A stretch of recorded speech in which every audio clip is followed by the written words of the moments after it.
Nous allons vous raconter l'histoire d'un peuple qui n'existe plus à l'heure d'aujourd'hui, et c'était le peuple des Nabatéens. Voilà. Psst, psst. Oui, toi là-bas, sais-tu à quel point l'eau est précieuse? L'eau, tout comme le charbon ou le pétrole, n'est pas une ressource illimitée. Pourtant, nous faisons n'importe quoi avec. L'eau, c'est notre or bleu.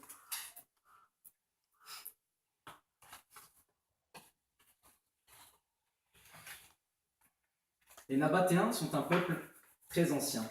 Ils ont vu la consommation de l'eau évoluer au fil du temps. Nous allons vous raconter leur histoire.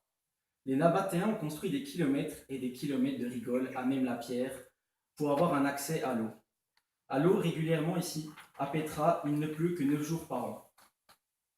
Je vais vous raconter l'histoire d'un petit Nabatéen qui se nommait Karim.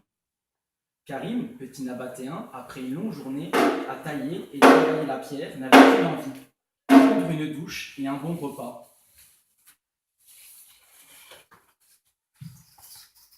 Prendre une douche et un bon repas. Seulement, la douche qui aurait dû être courte fut longue, très longue. Il ne vit pas le temps passer. Malheureusement, l'eau s'écoula et Karim baignait dans la joie et la richesse de la vie. Malheureusement, même si les intentions de Karim ne furent pas mauvaises, il priva tout son peuple d'eau.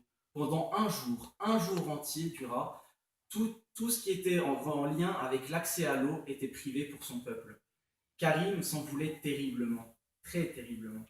Les gens lui en voulaient. Alors Karim devait travailler jour et nuit pour récupérer l'eau qu'il avait utilisée. Il tomba malade dans les jours qui suivent et succomba à sa maladie par manque d'eau potable. Attendez un instant. Est-ce que c'est vraiment ça que vous voulez? Que petit Karim y meure? Est-ce que c'est ça que vous voulez? Non. Je vais vous raconter la vraie histoire du petit Nabatéen. Petit Karim, après une dure journée à tailler dans la pierre, ne pensait qu'à rentrer chez lui pour prendre une douche. Sur le chemin, prendre une douche avec l'eau qu'il avait économisée depuis 3 jours. Sur le chemin, il croisa une amie, Niabera.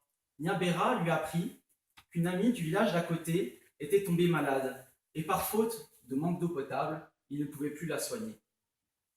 Karim, malgré qu'il fût très épuisé, ne prit pas le temps de réfléchir et parcourra le désert pour rejoindre le village d'à côté et sauver son ami en lui apportant de l'eau qu'il avait économisée pendant 3 jours et ainsi se priver de sa douche. Il devint un exemple pour tout le monde et devint un exemple de partage et d'humanité à suivre. Il finit par se marier avec la fille qu'il avait sauvée. Aujourd'hui, il lutte contre l'absence de l'eau dans de nombreux territoires du monde. Les enfants, retenez bien cette histoire, car un de vos choix peut tout changer. Vous pouvez rendre des gens heureux,